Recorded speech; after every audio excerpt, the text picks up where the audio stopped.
Eu queria comunicar aos senhores senadores e às senhoras senadoras que, conforme declarei, passo neste momento a responder às questões de ordem apresentadas na sessão de ontem. Primeiro, pela senadora Gleice Hoffmann, em relação ao requerimento 302 de 2014, que tem como primeiro signatário o senador Álvaro Dias, de constituição de comissão parlamentar de inquérito, e pelo senador Aloísio Nunes Ferreira, em relação ao requerimento 303 de 2014, que tem como primeiro signatário o senador Humberto Costa, também de constituição de comissão parlamentar de inquérito. Preliminarmente, é importante ressaltar que, ao determinar como requisito relevante para a constituição de uma comissão parlamentar de inquérito que o fato a ser investigado seja determinado, a Constituição busca garantir direitos individuais em uma possibilidade de defesa e de contraditório no inquérito. A Lei 1579, de 1952, em seu artigo 5º, parágrafo 1º, e decisões já pacificadas no Supremo Tribunal Federal, dispõe que o objeto da comissão parlamentar de inquérito pode abranger fatos determinados, ou seja, inquéritos parlamentares podem ter mais de um fato a ser investigado. Nesse sentido, o excelentíssimo senhor ministro Gilmar Mendes,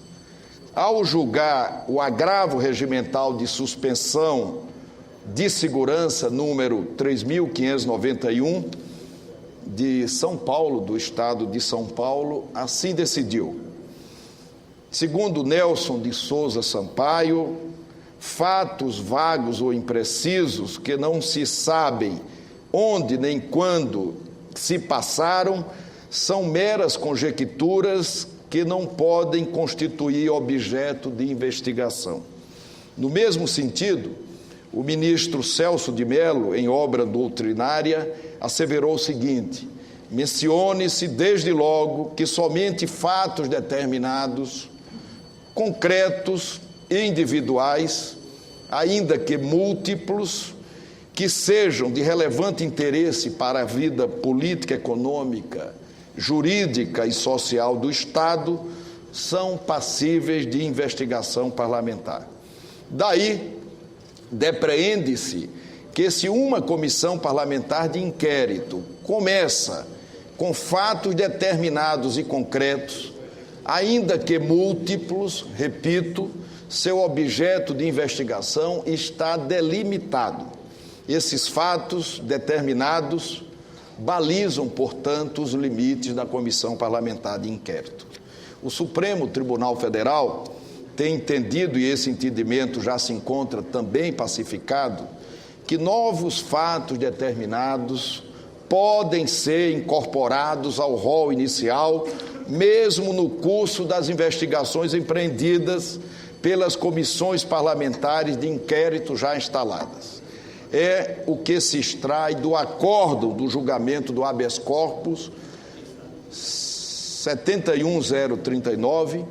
ocorrido em 7 de abril de 1994, que teve como relator o ministro Paulo Borsar, publicado no Diário de Justiça de 6 de dezembro de 1996. Aspas, o que não quer dizer que outros fatos inicialmente imprevistos não possam ser aditados aos objetivos da comissão de inquérito já em ação. Inclusive, quanto ao requisito de prazo certo de funcionamento, pode ele ser reduzido ou ampliado a partir de avaliações posteriores à apresentação do requerimento. Não nos esqueçamos que os requerimentos de criação de comissão parlamentar de inquérito, manejados em sua imensa maioria pela oposição, são apresentados de forma quase que instantânea à divulgação de um dado fato, em especial quando se constata sua repercussão nos meios de comunicação. É comum, e a história das comissões parlamentares de inquérito tem demonstrado, que o arcabouço fático indicado no momento inicial seja mal dimensionado a ponto de serem admitidos fatos novos. É importante acrescentar que qualquer alteração nos requisitos relacionados aos fatos determinados e como também ao tempo de duração da comissão parlamentar de inquérito devem ser chancelados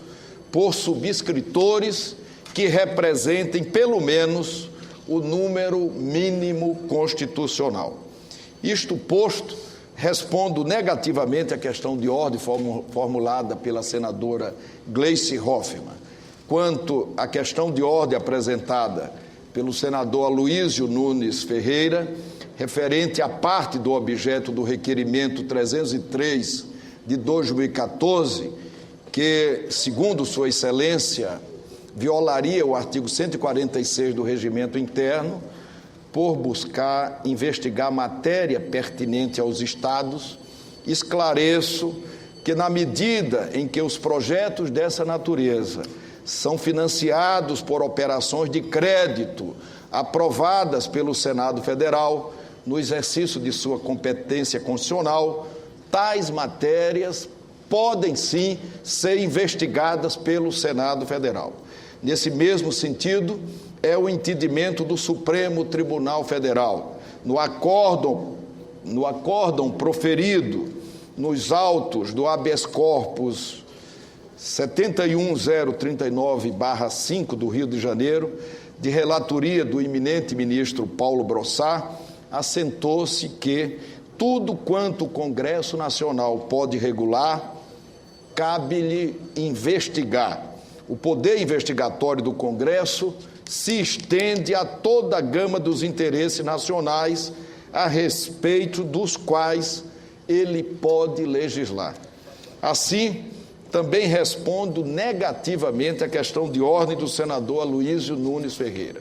E nos termos dos artigos 405 e 408 do Regimento Interno do Senado Federal, recorro de ofício de minha decisão e solicito audiência da Comissão de Constituição, Justiça e Cidadania. Eu vou conceder a palavra ao